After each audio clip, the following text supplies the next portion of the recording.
सर्वप्रथम सर्व स्वामी भक्तांचे पुन्हा एकदा खूप खूप मनापासून स्वागत आहे।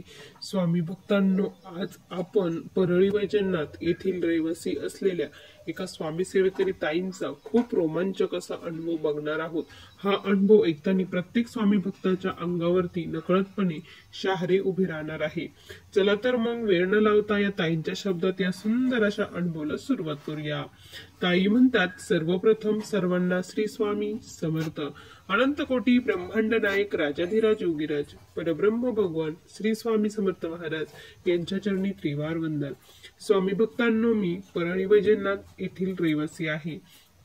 माझे नाव सौ अनिता देशमुख असे आहे। आज मी तुम्हाला माझ्या जीवनातील सर्वात मोठा अनुभव येथे शेअर करत आहे।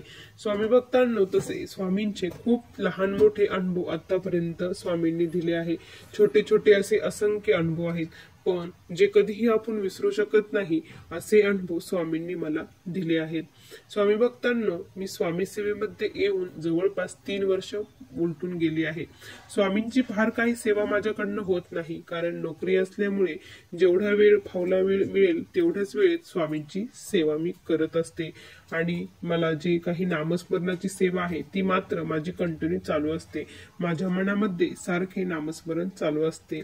मला 2 मुले आहेत आणि सासू सासरे मिस्टर असे माझे छोटस कुटुंब आहे। स्वामी भक्तांनो, लग्नाच्या अगोदरच मला देवाचं फार वेड होतं, पण तेव्हा मी स्वामींना फार काही करत नव्हती, मानत नव्हती। लग्न झाल्यानंतर मला स्वामी सेवेविषयी कळालं। मला कोणीही सांगितलं वगैरे नाही। मी स्वतः जेव्हा युट्यूबला असे व्हिडिओ बघत होती त्यावेळेस बघता बघता स्वामींचे व्हिडिओ समोर आले आणि ते ऐकून नकळतपणे स्वामींचं कधी वेड लागलं हे मलाही कळालं नाही। आज मी पूर्ण स्वामीमय झाली आहे।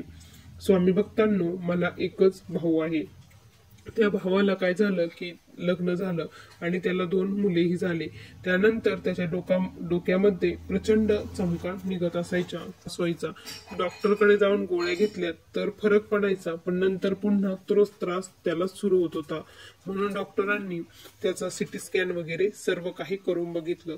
त्यावेळी डॉक्टरांनी सांगितलं की त्याला तिथे डोक्यामध्ये ट्यूमर आहे। ज्यावेळेस असं सांगितलं त्यावेळेस पायाखालची जमीन सरकली, कारण तो न बरा होणारा आहे। आता काय करायचं, खूप मोठा प्रश्न पडला होता। आई वडील तर पूर्णपणे खचून गेले होते।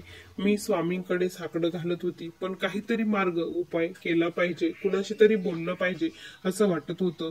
त्याच दरम्यान काय झालं की मी असंच युट्यूबला बघता बघता मला दिंडोरीची माहिती मिळाली। म्हणून मग मी देखील काय केलं की दिंडोरीला जाण्याचं ठरवलं। मी, माझे मिस्टर आणि मुले, आम्ही आणि माझा भाऊ, आम्ही सर्वजण दिंडोरी येथे गेलो। तिथे गेल्यानंतर आमचा प्रश्न मांडला। आमच्या भावाच्या ट्यूमरची गाठ आहे आणि डॉक्टरांनी त्याचं नाविलाज सांगितलं आहे असं सांगितलं। प्रश्न दिल्यानंतर आम्हाला तिथे उत्तर आलं। गुरुमाऊलींनी सांगितलं की कॅन्सर हा बरा होणारा आजार नाही, कुठेच त्याचं औषध नाही, पण आमच्याकडे त्याचं मात्र औषध आहे।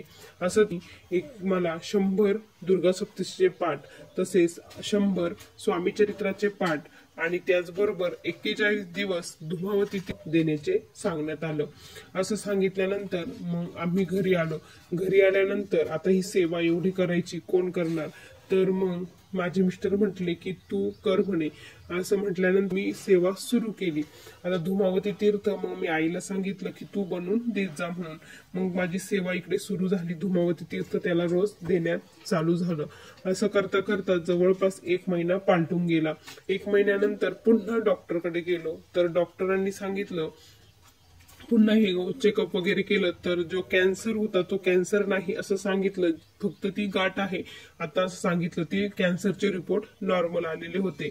आता खूप मोठा चमत्कार झाला होता, पण डॉक्टरांनी सांगितलं की तिथं जी गाठ आहे ती कॅन्सर, त्याचा रूपांतर हे लवकरात लवकर कॅन्सर मध्ये आणखी होणार आहे म्हणे। असं सांगितल्यानंतर मग आता खूप मोठा प्रश्न पुन्हा एकदा पडला।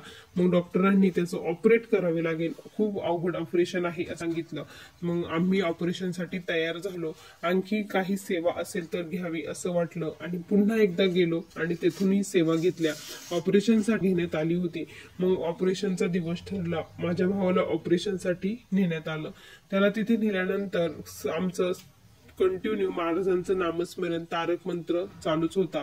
महाराजांकडे साकडं घातलं होतं की एवढंच करा, फक्त याला सुखरूप याच्यातून बाहेर काढा म्हणून, कारण डॉक्टरांनी 99% गॅरंटी ही दिलेली नव्हती। आमच्याकडून अगोदरच लिहून घेतलेलं होतं की आम्ही जर पेशंटला काही झालं तर आम्ही जबाबदार नाही, तुमच्या जबाबदारीने आम्ही हे ऑपरेशन करत आहोत। असं केल्यानंतर मग खूप भीती वाटत होती, पण महाराजांवरतीही पूर्ण विश्वास होता। मग त्याचं ऑपरेशन झालं। जवळपास 3 ते 4 लिटर रक्त त्याचं ते ऑपरेशन मध्ये गेलं होतं। आणि त्यानंतर ऑपरेशन झाल्यानंतर डॉक्टरांनी सांगितलं ऑपरेशन सक्सेसफुल झालं आहे, पण रक्तस्राव हा प्रचंड झालेला आहे, पेशंटला लगेच तातडीने रक्त द्यावे लागेल। तर रक्त कुणाचं, मग माझाही रक्तगट माझ्या भावाचा आणि माझा एकच होता। मग मी लगेच तातडीने मी रक्त देण्यासाठी तयार आहे असे म्हटले आणि रक्त दिलं। भावाला रक्त देण्यात आलं आणि तो 2 दिवसामध्ये अगदी व्यवस्थित झाला, सर्वांना ओळखू लागला, बोलू लागला। हे अशक्य गोष्ट होती, ती स्वामी कृपेने शक्य झाली। स्वामींची कृपा माझ्यावर आणि माझ्या भावावर झाली, ही आमच्यासाठी खूप मोठी गोष्ट आहे। त्यानंतर स्वामी भक्तांनो, मग माझा, आमच्या घरच्यांचा, सर्वांचा आणखी विश्वास स्वामींवरती वाढला। एवढ्या मोठ्या संकटातून स्वामी महाराजांनी काढलं। माझे मिस्टर अगोदर स्वामींना अजिबात मानत नव्हते। मला खूप वाटायचं की त्यांनी सेवा करावी। मी यासाठी स्वामींकडे जवळपास खूप दिवस प्रयत्नही करत होती, मागणी मागत होती, पण जेव्हा योग्य वेळ येते ना, स्वामी त्याला आपल्या चरणाशी बरोबर घेत असतात। पण प्रयत्न करणे आपल्या हातात आहे। तसेच मी प्रयत्न करत होती यांना सेवेत येण्यासाठी।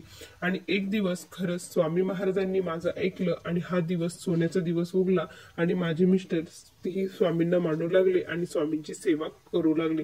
फार काही नाही, पण 1 माळ 3 अध्याय करूनच ते घराबाहेर पडतात आणि गेला जातात। त्यानंतर माझे सासूबाई देखील स्वामींना मानतात, त्याही करतात। सासरेही आता रिटायर झाले आहे, ते देखील महाराजांचं स्वामीचरित्र रोज वाचतात। मुलेही स्वामी सेवेमध्ये आली आहेत। ही माझ्यासाठी खूप मोठी गोष्ट आहे। खूप अशक्य होतं स्वामी भक्तांना, पण हे शक्य फक्त स्वामींमुळे झालं आहे। अंतःकरणापासून सेवा केल्यानंतर, मागितल्यानंतर स्वामी महाराज खरंच आपली इच्छा पूर्ण करतात। फक्त संयम पाहिजे असतो। मला कधीही वाटत नव्हतं की माझे घरचे अशी बनतील आणि स्वामी सेवा करतील, कारण घरची परिस्थिती ही खूप हालाकीची, म्हणजे खूप बिकट होती आणि त्याचबरोबर घरचं वातावरणही खूप डेंजर होतं। माझे मिस्टर ही खूप रागीट स्वभावाचे होते, सासूबाईही खूप डेंजर होत्या। पण आज जर तुम्ही बघितलं ना, तर कोणीच म्हणणार नाही की अगोदर ह्या अशा होत्या आणि ह्या आता अशा कशा झाल्या। खरंच स्वामीमध्ये खूप मोठी ताकद आहे, जे होऊ शकत नाही ते करण्याची ताकद स्वामीमध्ये आहे। हा अनुभव सांगण्याचा माझा एकच उद्देश होता की जे कोणी नवीन सेवेकरी आहे त्यांना एक धीर मिळावा आणि आधार मिळावा, त्याचबरोबर नवीन सेवेकरी घडले जावा। जे कोणी या परिस्थितीमध्ये आता आहे त्यांना एक नवी दिशा मिळेल, त्यासाठी हा अनुभव मी शेअर केला आहे। स्वामी भक्तांनो, माझा असा अनुभव आहे। श्री स्वामी समर्थ। बघा स्वामी भक्तांनो, किती सुंदर अनुभव या ताईंना स्वामींनी दिला आहे। तुम्हाला हा अनुभव कसा वाटला नक्की कमेंट मध्ये कळवा। पुन्हा भेटूया अशा सुंदर अनुभवासोबत। तोपर्यंत सर्वांना श्री स्वामी समर्थ। जय जय स्वामी समर्थ। श्री गुरुदेव दत्त।